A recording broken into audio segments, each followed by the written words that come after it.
হে everyone, কেমন আছো? আশা করি ভালোই আছো। আর আমার ছাদ বাগানে গরমের কী ফুল গাছ আছে চলো দেখানো যাক।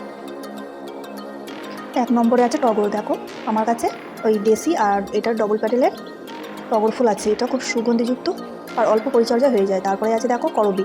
করবিটাও অনেক রকমের হয়, আমার কাছে একটাই আছে সাদা। তারপরে আছে মাধবীলতা। দেখো মাধবীলতাও অনেক রকমের হয়, মানে মিনি ভ্যারাইটি। আর দেখো এটা লতানো। আর এটা আছে নাকচাপা। এটা তো মানে বসিয়ে দিলেই গাছ হয়ে যায় আর দেখতে হয় না। তারপরে আছে বোগেনভেলিয়া। বোগেনভেলিয়া আমার কাছে 3 রকমের কালারের আছে, এটাও সহজে হয়ে যায়। তারপরে আছে দেখো অ্যালামন্ডা। অ্যালামন্ডা অনেক কালারের হয়, আমার কাছে 2 রকমের আছে, এটাও সহজে হয়ে যায় অল্প পরিচর্যায়। তারপরে আছে শিউলি। এটা দেখো গরমের শিউলি, এটাও অল্প পরিচর্যায় হয়ে যায়।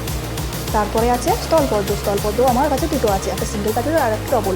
তারপরে আছে জবা। জবা তো বলা যায় না, সেটা অনেক রকমের হয়, আমার কাছে 11 রকমের জবা আছে। তো বেশিরভাগই আমার কাছে দেশি আছে, আর এটা মানে পরিচর্যা না বললেই চলে।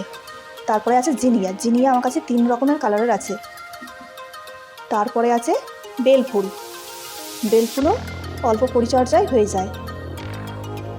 তারপরে আছে জুঁই ফুল। এটা তো বসালে মানে ছাদ বাগানটা পুরো গন্ধে মোমো করবে। তারপর আছে দেশি ভ্যারাইটি গোলাপ। এটাও খুব সুন্দর সহজে তৈরি করা যায়। তারপরে আছে অপরাজিতা। অপরাজিতা ডবল ও সিঙ্গেল প্যাটেলের আছে। তারপরে আছে লিলি। অনেক রকমের লিলি আছে, কিন্তু এখন আপাতত ফুল ফুটেনি। তারপরে আছে রজনীগন্ধা। এটাও আমার কাছে সাদা আছে। তারপরে আছে রঙ্গন। দেখো রঙ্গনটাও আমার কাছে এই লালটাই আছে। তারপরে আছে কাঠগোলাপ। দেখো এই গাছটাও পুনিং করেছিলাম, তো এই সবে ডাল বেরিয়েছে। তারপরে আছে নয়নতারা। নয়নতারা অনেক ভ্যারাইটিস হয়, কিন্তু আমার কাছে 3 রকমের আছে।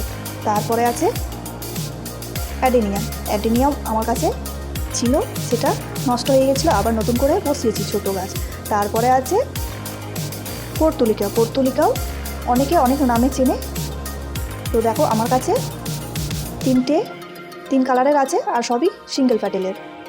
গন্ধরাজ। গন্ধরাজ ফুলও এখন আমি পুনিং করেছি, তাই জন্য এই সবে ডাল বেরোচ্ছে, পাতা হচ্ছে। লাস্ট পদ্ম।